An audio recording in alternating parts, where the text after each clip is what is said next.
Let's talk about Jake Paul and Mike Tyson. What a stroke of genius by Netflix.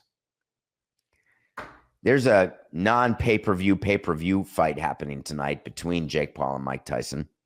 It's delayed. Remember when Mike Tyson got hurt? It's happening tonight at AT&T Stadium.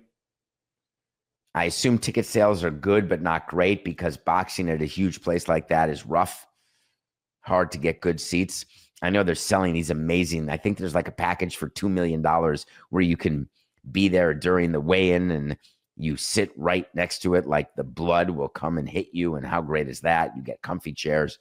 And some company, like a personal injury attorney company, bought it. But I want to talk about Netflix. Netflix had this vision that they didn't want to necessarily compete for rights, but they wanted to come up with a few one-off events. And then they realized, what if we complement our live golf events? What if we did some live boxing events? But then we got a small little bitty rights package from the NFL. What if we just tried to add value to our existing customers, but also attract new ones in order to widen our lead as the most powerful streaming service, recognizing that one-off pay-per-view events that we don't charge for as an event, but you just have to be a subscriber to our service. We complement that with an itty-bitty bit of a rights deal for a team or a league. And that will enable us to explain any sort of price increase that we do. It really comes down to just that. What is the cost of getting the event? What is the benefit of that event? And how into the future are you willing to measure the benefit? If you are measuring it by people who sign up to Netflix tonight just to watch the fight, but you stop measuring tonight and you ignore those who cancel after? Or do you measure 2 years from now as you look at the progress in your company and you realize the progress was built by all of the different things that you did? Because in business, you can't stand still. You're failing. You have to grow. You always have to grow your optionality, grow your menu, grow your ability to be appealing to as many demographics as possible.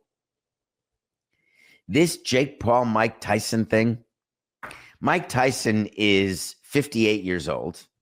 Jake Paul is not a boxer. There is so much interest around this fight.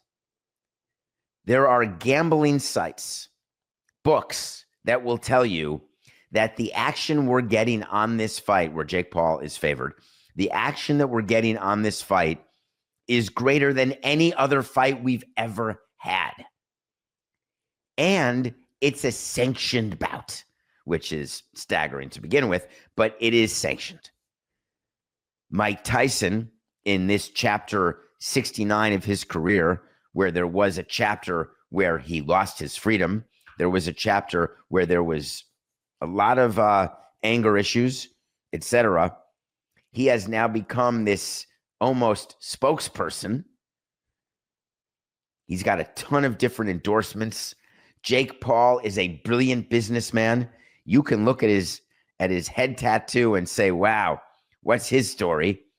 And then you realize that Jake Paul is running a ever-growing, huge media company. And he is the center of it. It's like he's creating the WWE all over again. I almost look at him as the current Vince McMahon, not any of the abuse and harassment and all the stuff that happened with McMahon.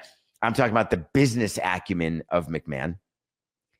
And the thing is that Jake Paul doesn't get any credit because people judge him thinking he's moronic. He's a genius. And what happens when you get Paul, Tyson, and Netflix, 3 genii in a room? Either you can have sort of a nerd out, like for tech companies or social media companies, or you have this brilliant, bloody, compelling sporting event. I would assume that you're all going to watch it. Tyson and Paul will likely walk away with anywhere between $15 and $30 million from what they're doing tonight. Netflix will walk away with way more. It's a perfect marriage.